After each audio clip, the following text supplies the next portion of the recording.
Assalamualaikum warahmatullahi wabarakatuh. Halo anak-anak kelas 6, pada kesempatan kali ini kita akan belajar tema 2, persatuan dalam perbedaan. Subtema 2, bekerja sama mencapai tujuan, muatan pelajaran bahasa Indonesia, materi kalimat efektif. Nah, pada kesempatan kali ini kita akan mempelajari menuliskan informasi penting suatu teks menggunakan kalimat efektif. Kita dapat menuliskan kembali informasi penting yang terdapat dalam suatu teks. Hal tersebut dapat memudahkan kita untuk mengingat informasi yang sudah kita temukan dalam suatu teks. Informasi yang telah kita peroleh sebaiknya ditulis dengan menggunakan kalimat efektif. Nah, kalimat efektif adalah suatu bahasa yang lengkap dan sesuai kaidah yang dapat mengakibatkan pembaca atau pendengar mudah memahami. Kalimat efektif memiliki susunan yang berurutan, yaitu S. Subjek, P. Predikat, O. Objek, dan K. Keterangan. Selanjutnya, ciri-ciri kalimat efektif. Yang pertama, memiliki unsur penting atau pokok, minimal unsur subjek dan predikat. Kedua, taat pada aturan ejaan yang berlaku. Ketiga, menggunakan struktur bahasa yang tepat.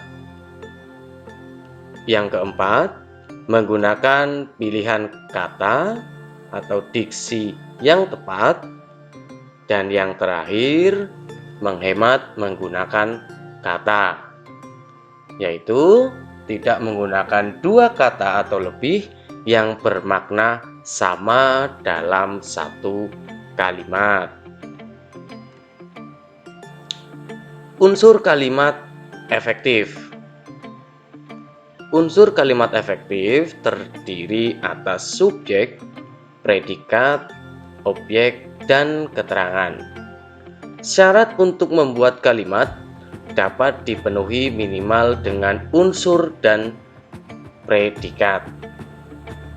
Namun, dalam kalimat efektif perlu kehadiran objek atau keterangan agar kalimat terkesan utuh. Berikut penjabaran singkat unsur kalimat efektif. Yang pertama, ada subjek, yaitu bagian dari kalimat yang menunjukkan pelaku yang dapat berupa orang, tempat, atau benda.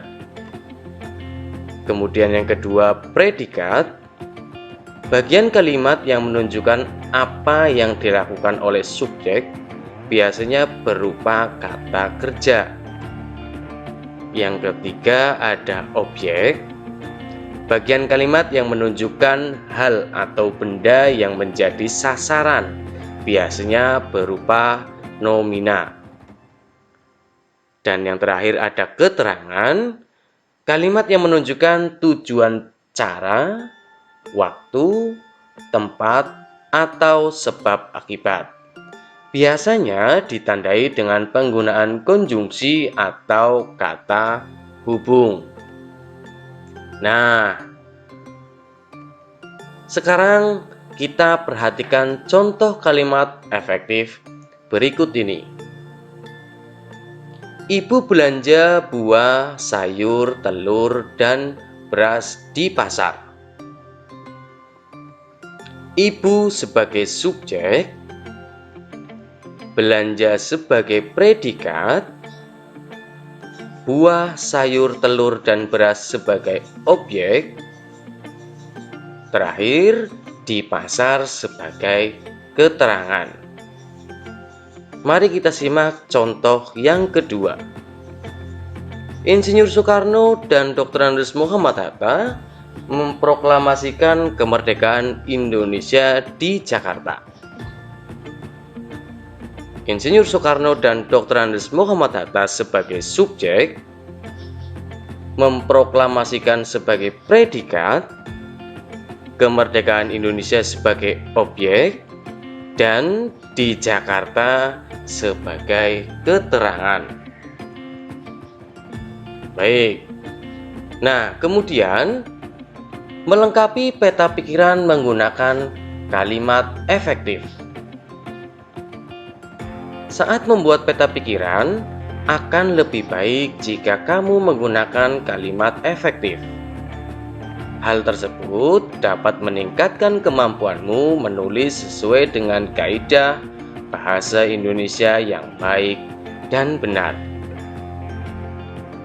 Nah, berikut ini adalah contoh peta pikiran. Bagian-bagian dari peta pikiran ini diambil dari jawaban yang menggunakan kata tanya. Yang pertama ada apa, di mana, kemudian kapan, siapa, mengapa, dan bagaimana. Pada materi sebelumnya kalian juga sudah mengenal yang namanya adik Simba. Baik, membuat peta pikiran dari teks sejarah. Langkah-langkahnya, yang pertama kalian harus membaca teks dengan cermat. Kemudian yang kedua, membuat kerangka peta pikiran menggunakan aspek adik Simba. Apa, di mana, kapan, siapa, mengapa, dan bagaimana. Kemudian yang terakhir, kalian tulislah informasi penting setiap bagian teks. Setelah itu, kamu dapat menyajikan peta pikiran dalam bentuk diagram agar lebih mudah diingat. Nah, demikian pembelajaran kita hari ini. Terima kasih. Jangan lupa like, share, dan subscribe ya. Wassalamualaikum warahmatullahi wabarakatuh.